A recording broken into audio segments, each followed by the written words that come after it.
Ceux d'entre vous qui m'écoutent régulièrement le savent peut-être déjà. Le matin, en me préparant, j'écoute la radio avant de commencer ma journée. Et parfois, je fais référence à certaines des émissions que j'écoute.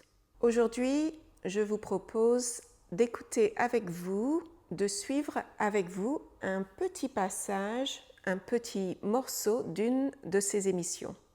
Une émission pendant laquelle les invités parlent d'un acteur français. Je trouve que c'est très intéressant d'aborder le français avec ce genre d'émission puisqu'il s'agit avant tout d'une plateforme de discussion entre les invités et le présentateur. Donc ces émissions, elles peuvent vraiment vous aider à apprendre énormément de vocabulaire et de vraies expressions que l'on utilise tout le temps. Mais je sais, c'est quand même plutôt difficile de faire ça tout seul. Donc aujourd'hui, on va le faire ensemble. On va écouter ensemble un petit extrait, un petit passage de cette émission et je vais vous expliquer les expressions, le vocabulaire, le français qui est utilisé. Et pour vous aider avec ça, j'ai créé une petite fiche de vocabulaire et d'explications que vous pouvez aussi télécharger. Et bien sûr, vous pourrez réécouter ce passage ou l'émission entière si vous en avez envie, puisque l'émission est disponible en podcast. Je vous laisserai le lien pour ce podcast en description. Donc, dans cette émission, on parle de l'acteur Michel Blanc, qui a vraiment marqué les Français et qui est malheureusement décédé subitement il y a quelques jours. Décédé, on peut aussi dire il s'est éteint ou il nous a quittés. Michel Blanc était un acteur comique pour commencer, mais il était aussi un réalisateur et un scénariste, donc une personne vraiment très accomplie dans son domaine. Et il a percé, c'est devenir connu, avec son rôle dans Les Bronzés en 1978. L'invité que vous allez entendre, c'est Guillemette Odissino, une journaliste et critique de cinéma. J'ai choisi d'écouter cette personne en particulier parce qu'elle utilise un français vraiment très expressif. On ressent énormément sa passion et du coup, elle utilise un vocabulaire qui est très intéressant et que vous ne connaissez peut-être pas. Voilà, on l'écoute. Dans ce premier passage, vous allez entendre Guillemette parler de Jean-Claude Duss. Jean-Claude Duss, c'est le personnage que Michel Blanc incarnait dans Les Bronzés. Un rôle qui lui a collé à la peau pendant très longtemps. Jean-Claude Duss, oui, effectivement, on se souviendra de Michel Blanc pour Jean-Claude Duss, mais presque un peu trop pour Jean-Claude Duss. Alors c'était une espèce de petit oiseau mouillé à l'époque, épais comme un sandwich à CNCF. Alors il faut que je vous explique le terme qu'elle utilise. Être épais comme un sandwich SNCF. Ça veut dire être très maigre, être maigrichon. Épais, dans ce cas, c'est utilisé pour remplacer le mot gros. Être gros comme un sandwich SNCF. Et la SNCF, c'est la société de chemin de fer français. Donc, la société de train en France. Si être épais comme un sandwich SNCF, ça veut dire être maigrichon, être très maigre, ça veut dire que les sandwichs vendus en restauration dans les trains ont donc vraiment une mauvaise réputation. Les sandwichs, ils sont donc pas très épais, il n'y a pas grand-chose dedans, donc la restauration dans les trains a une très mauvaise réputation.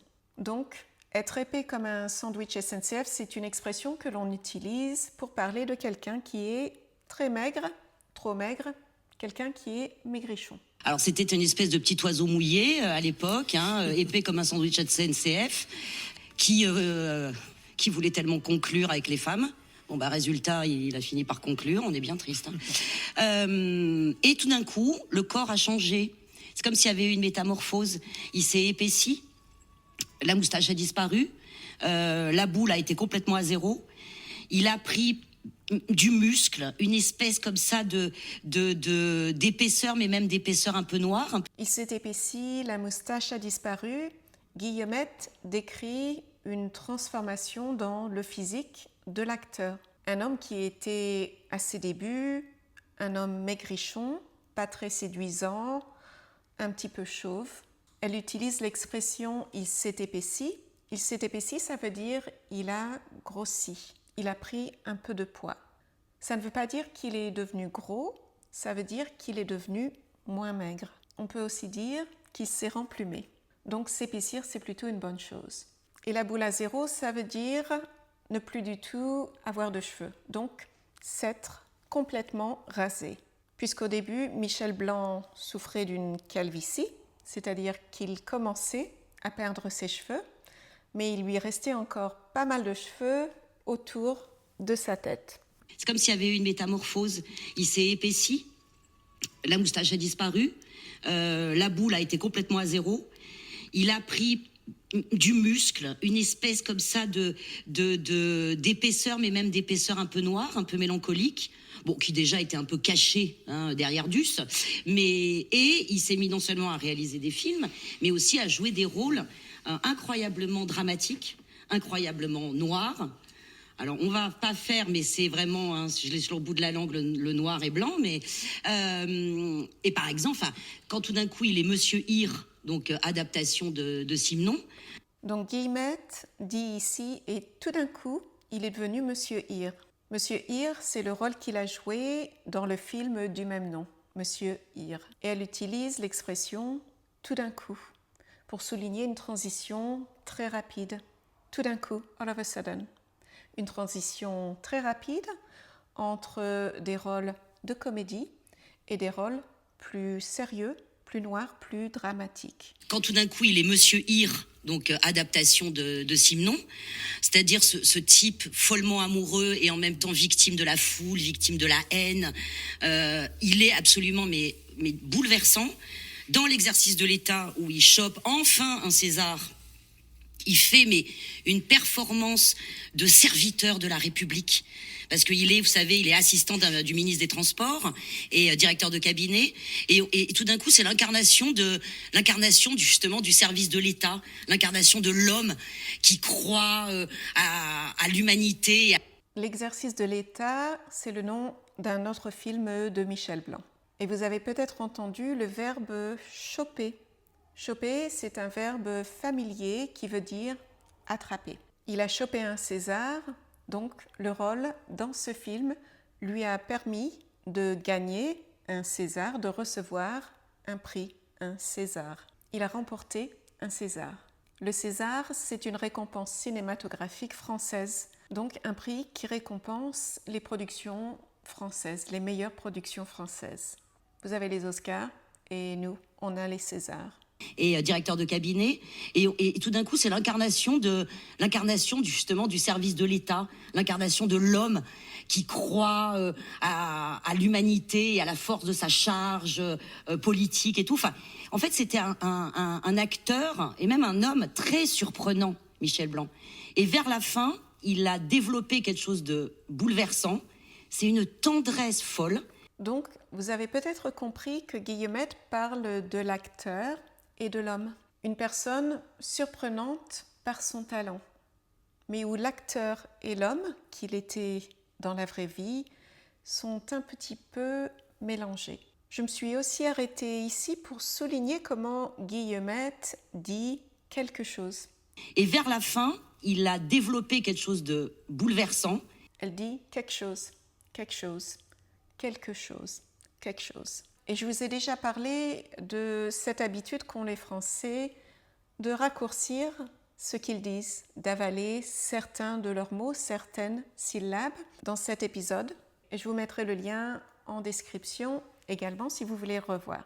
Toutes ces contractions orales que l'on fait dans le français parlé, le français de tous les jours, je pense que c'est vraiment un élément très important de la langue française qu'il faut maîtriser, qu'il faut connaître. pour comprendre le français.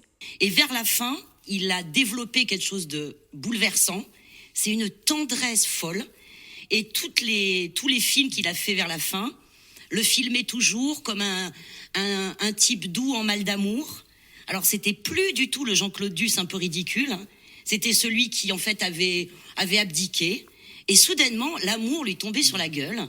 C'était comme dans « Je vous trouve très beau ». Donc, la transformation de l'acteur l'a amené à devenir un acteur qui représente un type doux en mal d'amour. Un type doux en mal d'amour. Un type, ici, ça veut dire un homme.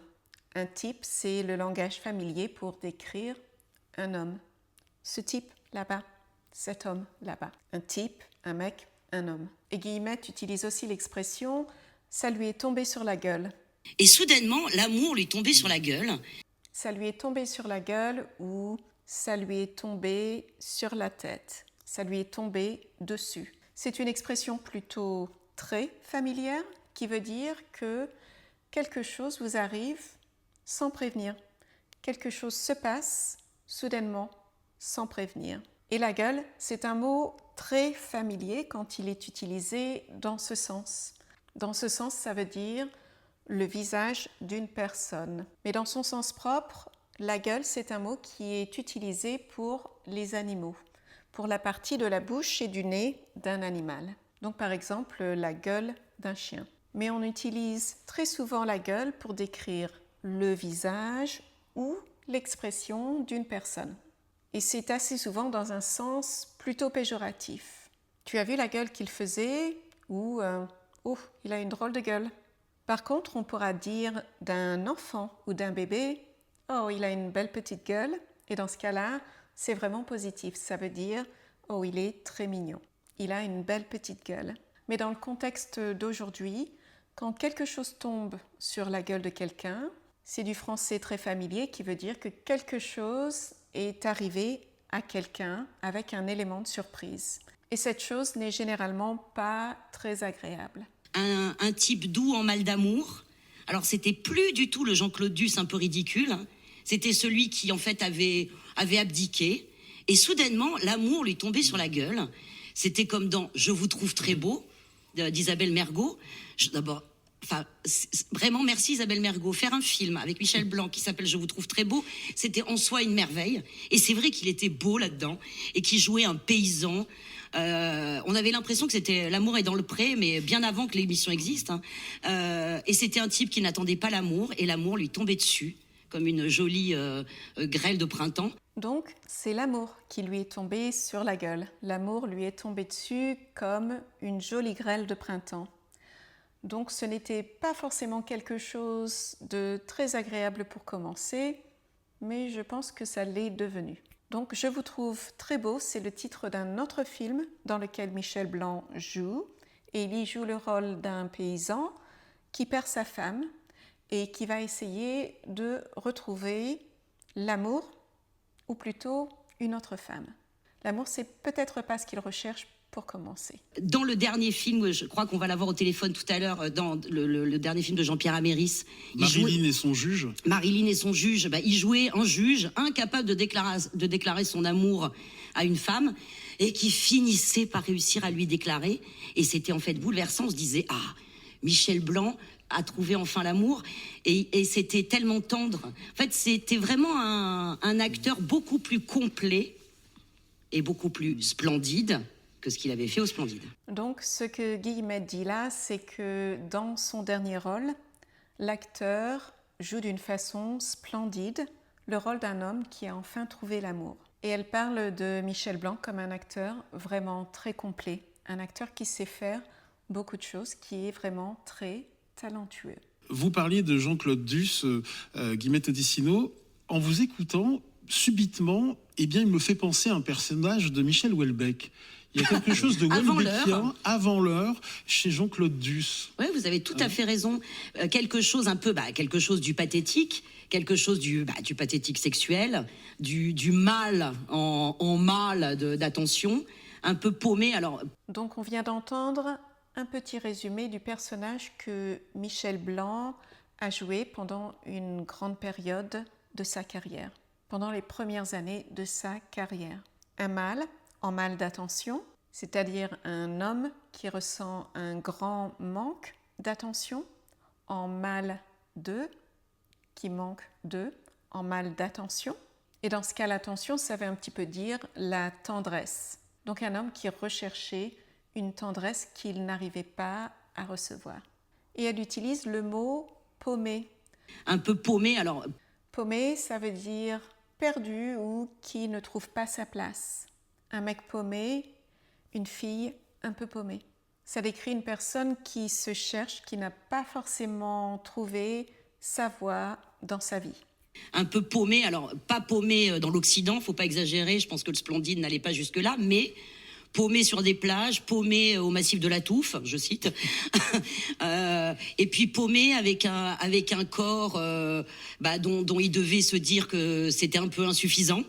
Je pense que c'était au début de sa carrière, c'était un acteur qui trimballait avec lui presque comme une pancarte. J'aimerais bien être grand, musclé et ressembler à Matt Damon. Alors, donc ce que Guillemette exprime, c'est que le physique de l'acteur a vraiment été très important pour les rôles dans lesquels cet acteur a joué. Elle utilise un dernier mot familier, trimballer. Il trimballait avec lui. Trimballer, ça veut dire transporter avec soi, comme s'il trimballait avec lui une pancarte. Une pancarte, c'est un écriteau, un signe que l'on porte généralement à bout de bras pour exprimer en public un certain message. Donc dans ce cas, la pancarte disait « J'aurais préféré ressembler à Matt Damon. » Je pense que c'était au début de sa carrière, c'était un acteur qui trimballait avec lui presque comme une pancarte. J'aimerais bien être grand, musclé et ressembler à Matt Damon. Alors, c'est pas comme ça, mais je vais faire autrement. Voilà, j'ai trouvé que c'était un portrait vraiment charmant de cet acteur. Un acteur qui fait vraiment partie de la culture française. Un acteur que tout le monde connaît en France. Sa disparition a donc vraiment ému un grand nombre de Français. Donc, n'hésitez pas à continuer à écouter ce segment si vous en avez envie. Et après ce segment, l'émission continue sur le plaisir de lire Stephen King. Quelque chose qui vous intéressera peut-être aussi. Et souvenez-vous que j'ai compilé un petit document pour vous aider à suivre le reste de l'émission, le reste de la partie de l'émission qui traite de l'acteur Michel Blanc. Vous pouvez retrouver un lien en description pour télécharger ce document. Voilà, c'est un épisode un petit peu différent, alors j'espère que ce format vous a plu et j'espère aussi que vous avez appris énormément de nouvelles choses en français. Je vous dis au revoir et à bientôt dans une autre vidéo.